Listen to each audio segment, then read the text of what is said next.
Welcome back to the Sunday Gorilla Men's Bible Study. I'm Brother Thomas Lee Harris III, and we are continuing in our verse-by-verse study through the Bible.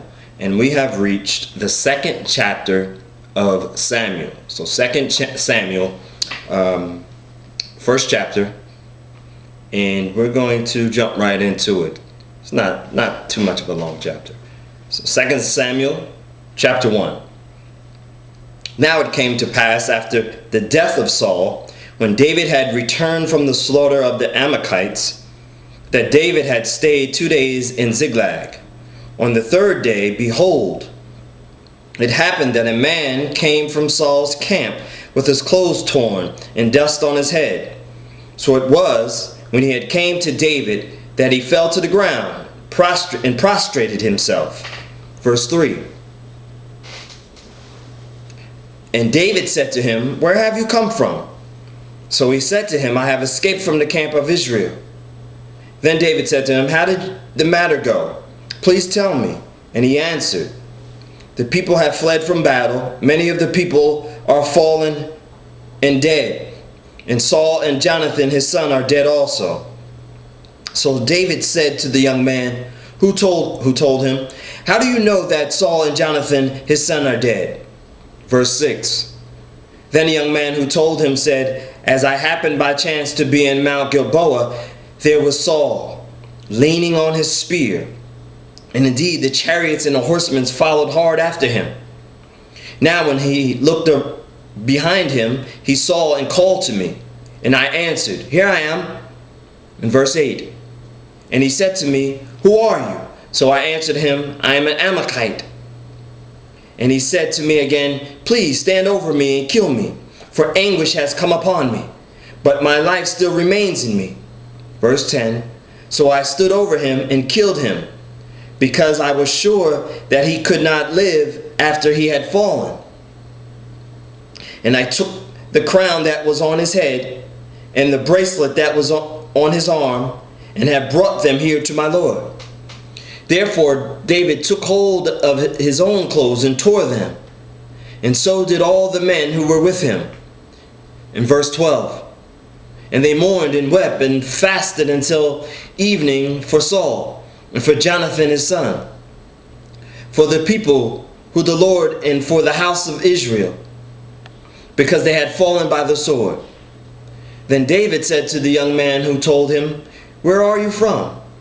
And he answered, "I am the son of an alien, an Amalekite." Verse 14. So David said to him, How was it you were not afraid to put forth your hand to destroy the Lord's anointed?" Then David called one of the young men and said, "Go near and execute him." And he struck him so that he died. Verse 16. So David said to him, "Your blood is on your own head, for your own mouth has testified against you, saying, 'I have killed the Lord's anointed.'"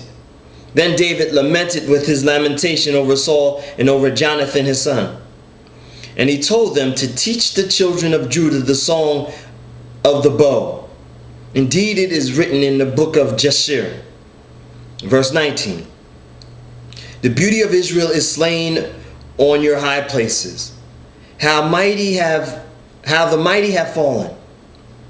Tell it not in Gath, proclaim it not in the streets of Askelon, lest the daughters of the Philistine rejoice, lest the daughters of the uncircumcised triumph." Verse 21. "O mountains of Gilboa, let there be no dew nor rain upon you, nor fields of offering, for the shield of the mighty is cast away there. The shield of Saul, not anointed with oil. From the blood of the slain, from the fat of the mighty, the bow of Jonathan did not turn back, and the sword of Saul did not return empty." Verse 23. "Saul and Jonathan were beloved and pleasant in their lives, and in their death they were not divided. They were swifter than eagles.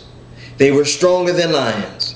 O daughters of Israel, weep over Saul, who clothed you in scarlet with luxury, who put ornaments of gold on your apparel. How the mighty have fallen in the midst of battle. Jonathan was slain in your high places. Verse 26. I am distressed for you, my brother Jonathan. You have been very pleasant to me. Your love to me was wonderful, surpassing the love of a woman. Verse 27.